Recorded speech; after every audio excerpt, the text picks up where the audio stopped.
In the latest episode of Hack My Growth, we're going to be looking at how we can break down the searcher's session to get a better idea of their journey that they're taking in order to find the right content to meet their needs.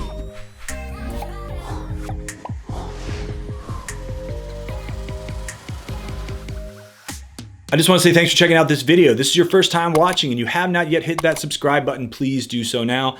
Don't forget to ring the bell. That way you're alerted each and every time we create new content. So as we talked about in the intro, we're going to be talking about understanding search intent across the funnel.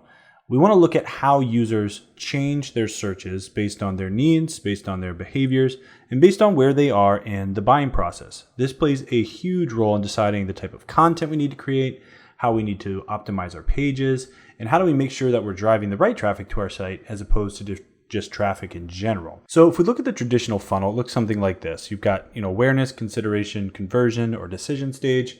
And depending on the funnel you look at, you might see some stages in between. But the reality is the funnel is very simplified and it's very linear. Now, it's helpful as a guide, but it's not what actually happens in the real world. Nobody really walks directly step by step through this type of process. So we can use it as a starting point, but real life's a lot more messy. So we need to really look at the user, how they behave through the entire funnel process to really understand their needs and to break down the intent. So if we look at intent, there's a number of ways that we can define this from a marketing standpoint, but I think Ahrefs does a good job of defining intent from a keyword standpoint when it comes to SEOs. So we've got 4 breakdowns here. We've got informational queries, navigational, commercial, investigation, and transactional. An informational query is when somebody's looking to gain general knowledge on a topic. So this is like, how do I get more traffic? They just want a larger idea, or maybe finding a number of ideas on how they can achieve that goal, but they're really not committed to it yet. They're just looking at ideas. The next would be a navigational query. So this is where they know what they're looking for to an extent. For example, maybe we've got an on-page SEO guide, which we do, and they might say SMA Marketing on-page SEO guide. So they know what they're looking for. They know in kind of the direction they want to go, or at least the business or the website that might have that information. The next type would be a commercial intent. And this is where somebody's looking to maybe make a purchase. They want to get more information on products they buy. Best keyword research tool, best smartphone for 2021, top screen recording software. Those are all different types of queries that people could use in order to do some investigation. And lastly, we have a transactional. Now, this is when somebody's ready to make a purchase and they want to know what the price of a specific query is. So this could be the pricing for SMA Marketing. How much does it cost to get started with you? What's the best or the cheapest price for a smartphone? So a transactional query is where somebody's trying to actually purchase a product. Now, something that's really important to understand is that intent can shift. One term can mean one thing for one person, and it can mean something completely different for another person. And it all derives around context. We have to understand the context. And context is really set at an emotional level. So whether you're marketing to engineers or whether you're marketing to creative people, emotions are going to drive the purchase behavior of them. It's just going to be different emotions. And we've got to understand that, again, when we're doing our research, when we're creating our site content, and when we're looking at driving the right users to engage with us. So these are 6 different types of emotional search intent that Google has surfaced in some of their articles on Think with Google.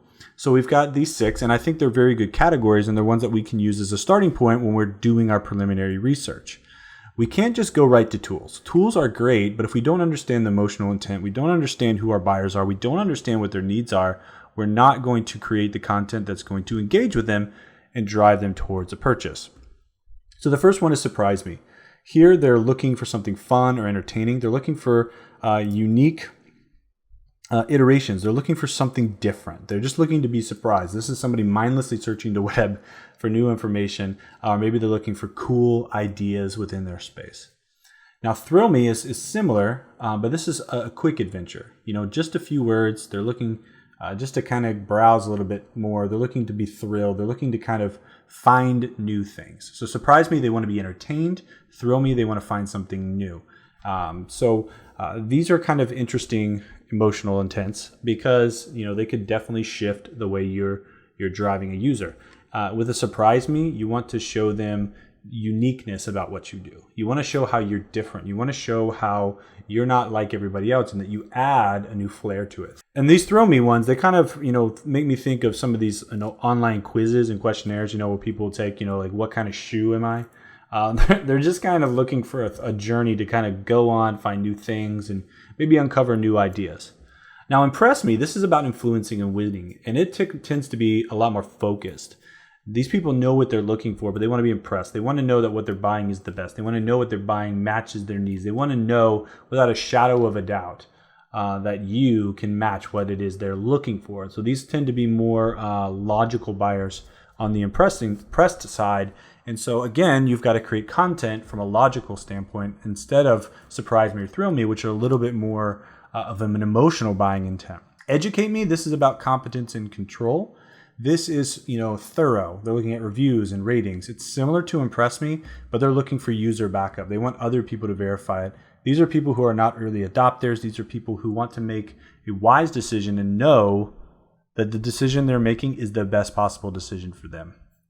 Reassure Me, this is about simplicity, comfort, and trust. So these are people who want an uncomplicated process. They want it super simple and super easy.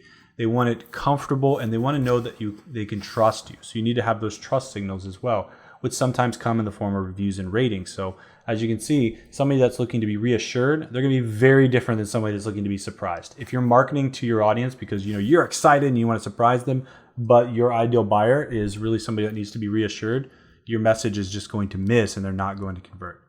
And lastly, we can look at Help Me. And these are where people want step-by-step, very specific information on how to practically solve a problem. And there's a lot of how-to content out there. This is kind of where that would fit in.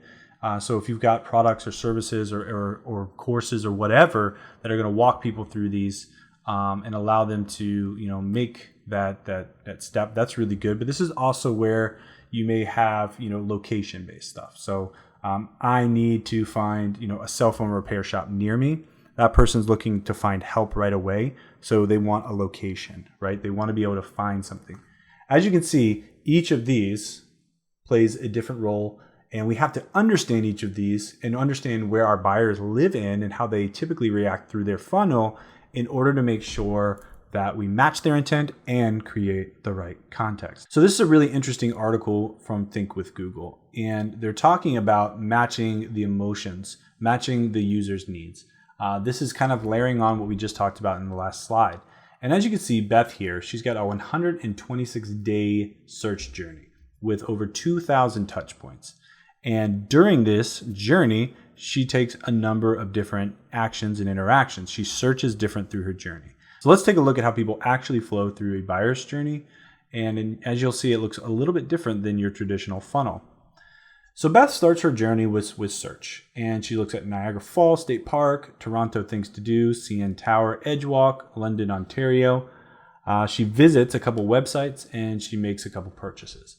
So in the initial searches, there's 11 of them total, and it starts with her looking at Niagara Falls State Park. Maybe she's looking for somewhere to go. She's looking at what she could maybe do. How far is that? She's also looking at other things around the city of Toronto. She then looks at, how far is it to walk to the CN Tower? And then she also looks at an adjacent city known as London, Ontario. She visits a hotel brand and actually ends up booking a hotel. So during this search, she's obviously planning some sort of vacation. And she does this on January 27th. She's looking for things to do outside of the city. But she's also, looking to purchase a hotel stay. So if you're a hotel company, one of the things you could do, obviously, is inform her on things to do around Toronto. If she's looking to come to Toronto, she doesn't just need a place to stay. She's probably only going to be spending a fraction of her time in the hotel. What she really needs is things to do while she's there, possibly. And so this is where, as a hotel brand, you could look for those related queries where you could maybe show up here in her journey much earlier and becoming someone to trust. Now, again, you need to understand who Beth is. And Beth, likes state parks, it looks like. She's going on walks. She might be pretty active. So you can start to try to make some assumptions here and say, okay, well, maybe Beth is a little bit adventurous, a little more outgoing. So maybe we can do things that are going to excite her, show her some new opportunities because she's looking for things to do in Toronto. So instead of doing what everybody else is doing, how can we differentiate our content and look outside of that normal funnel and really serve our end customers at a whole new level and provide a ton of value. So Beth continues this journey and makes a ton of queries between the time she books her trip here on January 7th to when she starts on June. Now, here's the cool thing. Her journey didn't stop there. A lot of times we think once that person maybe has purchased something from us, so let's take the hotel company here. Maybe she purchased that hotel. Well, her journey doesn't stop there. She's actually going to take the trip. Notice what happens, right? We can assume now she's on her trip, ready to go. Things to do near me. So now she's local. So now she's in Toronto. So she wants to look at what can I do around me today. Again, this is where you can look for ways to optimize that content to be fresh, to be exciting, because she needs something to do. She's looking for that thrill. She's looking for something exciting. Then she also visits some site pages. She looks at some publications from travel brands. She maybe does a review site and does some searching on Wikipedia. But she's done a number of searches from when she started to when she went through her entire trip, and when she actually experienced what she'd purchased. I think this is something really important. There's some more opportunities you can look at here, whether it's auto journeys. And what they're talking about is that one size content doesn't fit all. There's another great article that I'll link to as well that also goes through this, researching brands. And as you can see, whether it's Jill going through her journey with Ulta Beauty or Justin looking for headphones, you see these touch points, over 500 touch points, 375 touch points, 125 touch points. People spend a lot of time trying to figure out what they want.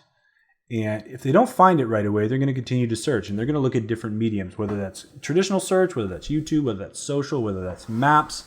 And it's our job to try to map the intent through the journey, not just when they're looking at top of the funnel, but all the way through the process. The reality is a lot of us focus on top of the funnel. We look at those really broad terms with high volume keyword, and then we write, similar content as everybody else in the top 10. What if we took a little bit different approach, and not only did we create good top of the funnel content, but we also did it down here in the journey. So when Sarah's all the way through, not only are we here meeting her at the beginning where she's looking for birthday freebies, but also creating a video how we can ship our chocolate to warm climates, right? So not only have we got her in the beginning, but we've also shown her that, hey, we can serve you where you are. And this is something a lot further down the funnel that's very specific. And you'll notice that the content, as you get further in these journeys, tends to be a lot more specific, which is something that we need to take into account as well. So how do we actually do this? Well, we can leverage tools. We can use a tool like SEMrush. So SEMrush, and I'll zoom in here so you can actually see it a little bit. It's a great keyword tool. It allows us to do a lot of things. And you can go ahead and start typing these things in. So again, let's say we're that hotel company outside of Toronto. And we can go things to do in Toronto. We can look at some of these terms, right? So here we go. We get these a little bit longer tail terms. There's some competitive density. There's also a lot of volume. But this is not just attracting people coming to Toronto. It could be attracting people who live there as well. You can also look at something like this, where a lot of these tools today have questions. And we can start to look at these questions and see where they fit. Things to do in Toronto, must see in Toronto. What are some fun things to do in Toronto? All of these are really good starters, but you don't just want to stop there. You always want to leverage these things and actually look at the SERP results.